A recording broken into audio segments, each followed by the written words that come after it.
Assalamualaikum warahmatullahi wabarakatuh.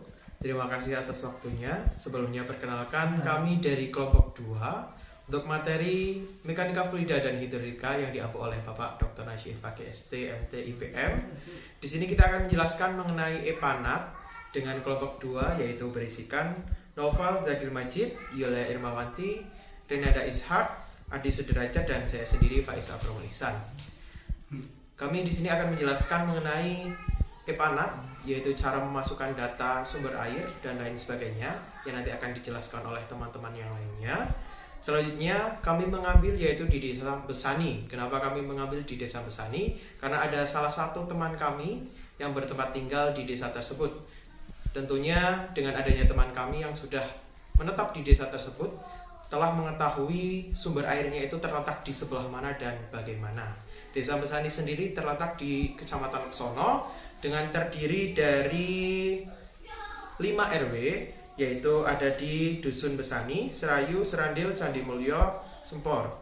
Untuk di RW 1 atau Dusun Besani yaitu terdiri dari 1008 KK, untuk Serayu atau RW 2 terdiri dari 1007 KK, Serandil terdiri dari 721 KK, untuk Candi Mulyo terdiri dari 520 KK, dan untuk Sempor terdiri dari 201 KK.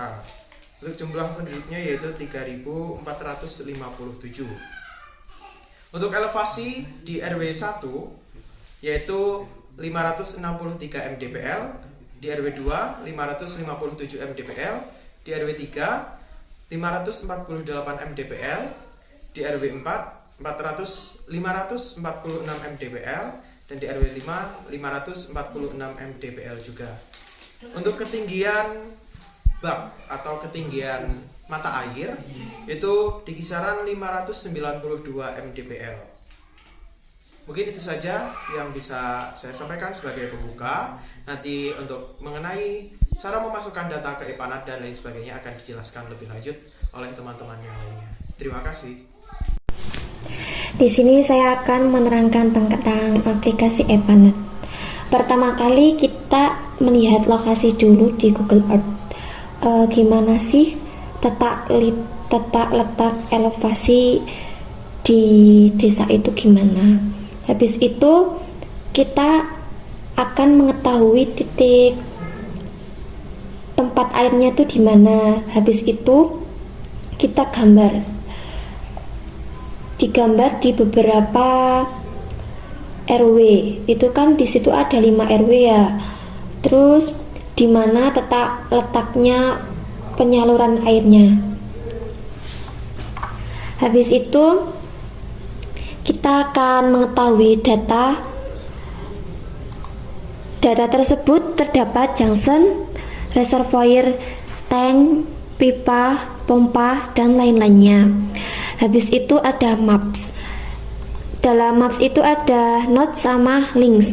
Dalam nodes itu ada elevasi, base demand, install quality, demand, dan lain-lainnya.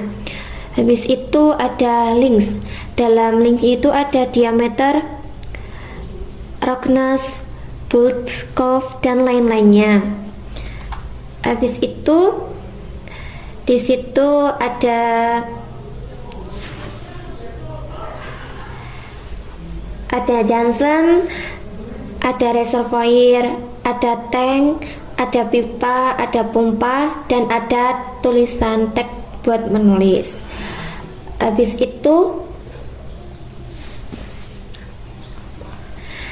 itu kita akan memulai menggambar. Kita memulai menggambar pertama kali menggunakan junction, reservoir. Reservoir itu diletakkan di titik terpuncak sendiri. Habis itu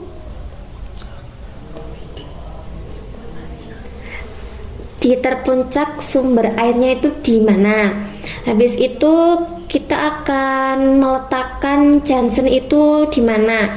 Di situ kan ada 5 RW di tiap dusun. Habis itu junction pertama diletakkan di RW pertama, dan RW kedua, RW ketiga, RW keempat, dan RW kelima. Habis itu kita menggambar menggunakan pipa. Habis itu kita akan mengisi berapa elevasi reservoir itu berapa. Habis itu kita tuliskan di situ, itu kan reservoir elevasinya 603. Habis itu kita akan mengisi ke pipa base, misal ya, itu ada panjang itu 162,55 dan diameter pipa itu 76. Untuk menghasilkan pipa 76 itu akan diperhitungkan caranya menghitung. Habis itu kalau roughness menggunakan 130.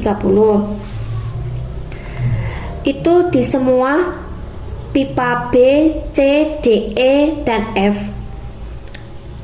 Habis itu kita akan ke junction. Junction itu ada koordinat dan elevasi. Elevasi junction itu ada 563 dan base diamond itu 2 dan diamond parten itu ada 1. Habis itu kita bisa masuk ke data, habis itu ke partens, habis itu kita akan melihat waktu dalam pengeluaran air selama 24 jam disesuaikan dengan tempatnya. Semisal kita akan meneliti di daerah Wonosobo, maka akan menggunakan data ini di daerah Wonosobo tersebut. Biasanya kita akan meminta dari data PU dan lain-lainnya. Habis setelah itu oke, kemudian ke view, kemudian ke edit, sell all, group edit, habis itu kita width, habis itu ke tag base diamond pattern, habis itu ke tag ke base diamond pattern. Kita akan isi satu namanya. Habis itu kita klik OK. Kemudian kita akan masuk ke run. Apakah sudah sesuai atau belum? Tidak run, tidak muncul. Kemudian kita akan melihat dari pressure, kemudian velocity,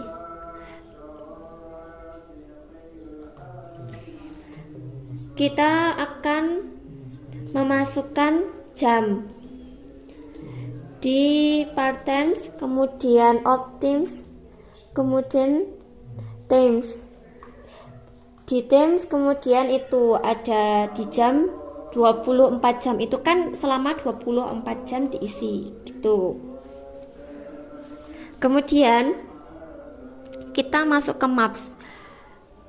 Di jam puncak itu di jam 7, bisa juga di jam 8. Itu yang ditinjau itu ada velocity, terus pressure, kemudian head loss.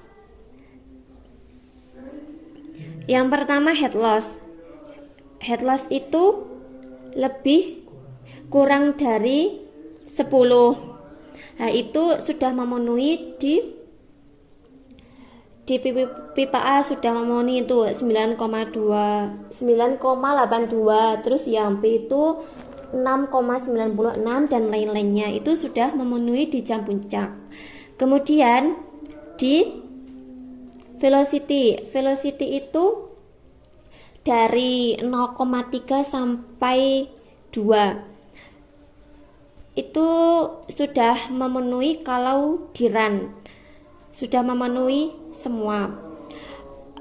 Dalam Epanet ini tidak menggunakan pompa karena sudah sesuai dengan gaya gravitasinya.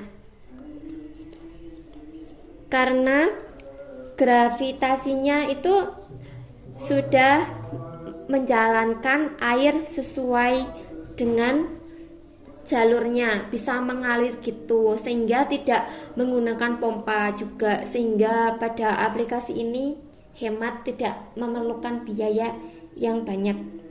Itu soalnya juga di pegunungan juga di sini di Dusun Besan gitu. Cukup sekian. Kalau untuk pressure ini satu lagi saya lupa, untuk pressure ini di antara 10 sampai 30 kemarin. Di sini sudah memenuhi ya, di aplikasi Epanet ini sudah memenuhi sehingga sudah berhasil. Cukup sekian penerangan Epanet ini. Baik, itu tadi penjelasan mengenai aplikasi Epanet ataupun cara memasukkan data, sumber air dan lain sebagainya.